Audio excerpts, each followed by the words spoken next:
This might be my most controversial video to date. I'm going to give my thoughts on Hamilton.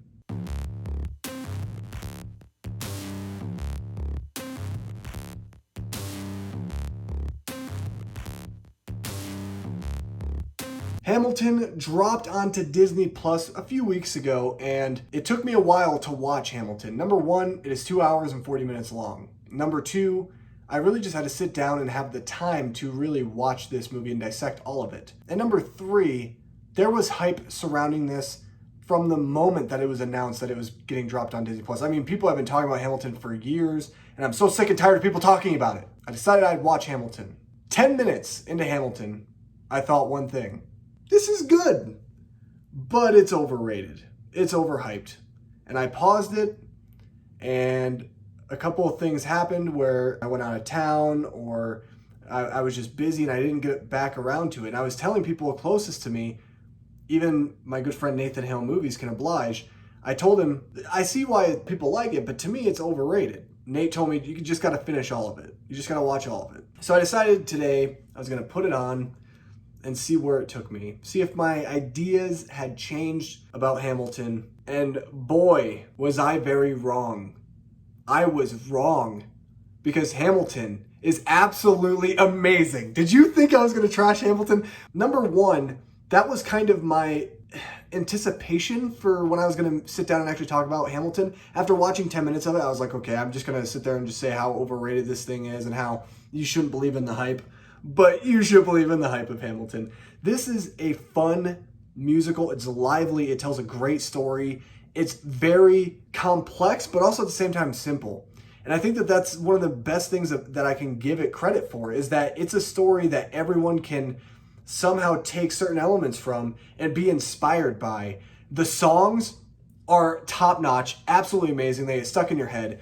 But I'm going to tell you the reason why I got hooked from Hamilton. And the moment when I got hooked to Hamilton, it was when I was introduced to Jonathan Groff's King George III.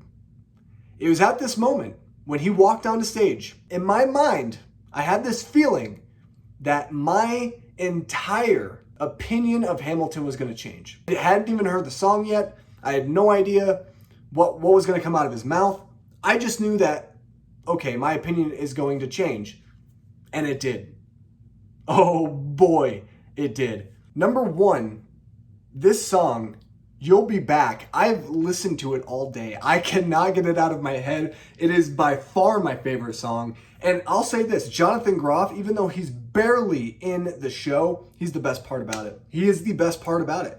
And I think the entire ensemble cast does a really good job. Look, I like Anthony Ramos. I love Leslie Odom Jr. I think he's also, to me, like the second standout. And then Daveed Diggs is also absolutely incredible as Thomas Jefferson.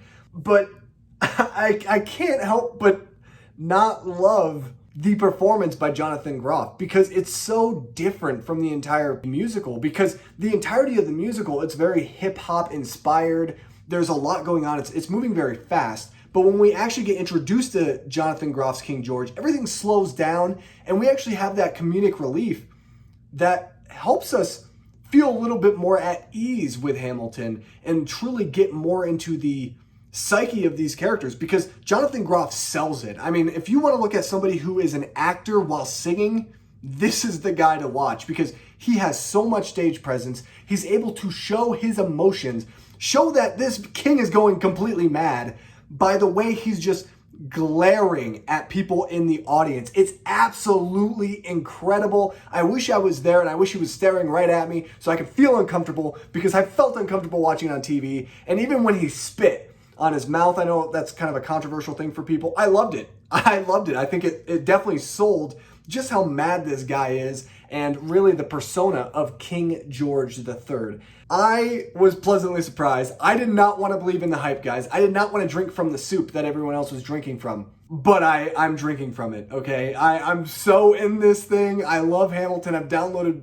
pretty much the majority of the soundtrack. I really, really love Hamilton. I can't believe it happened. This is my favorite thing I've seen so far in the year 2020. I couldn't believe that I actually believe in the hype, but I do. It's so good. It's so good. Oh, Do yourself a favor. Watch Hamilton. And I'm also going to say this. I kind of just want to get this out of the way. One of the things is I'm not a big Lin-Manuel Miranda fan. There's something about him I just don't like. I think the guy is super talented, don't get me wrong. But in terms of stage presence, I've never really truly liked his presence on screen, whether it be in film or on stage. I gotta hand it to him, man. This is a master work that he was able to craft. I mean, it's so good and it's so important, especially in this age that we live in. Those are my thoughts on Hamilton. What do you guys think of Hamilton, which is now streaming on Disney Plus? Let me know down below in the comment section of this video. Make sure you guys drop a like on the video if you enjoyed it. And also drop a like if you understand where my shirt is from. Do you understand the reference of my shirt? Subscribe to the channel if you enjoy this content and if you enjoy looking at my face, I guess. Anyway, guys, thank you so much for watching. And as always, stay healthy.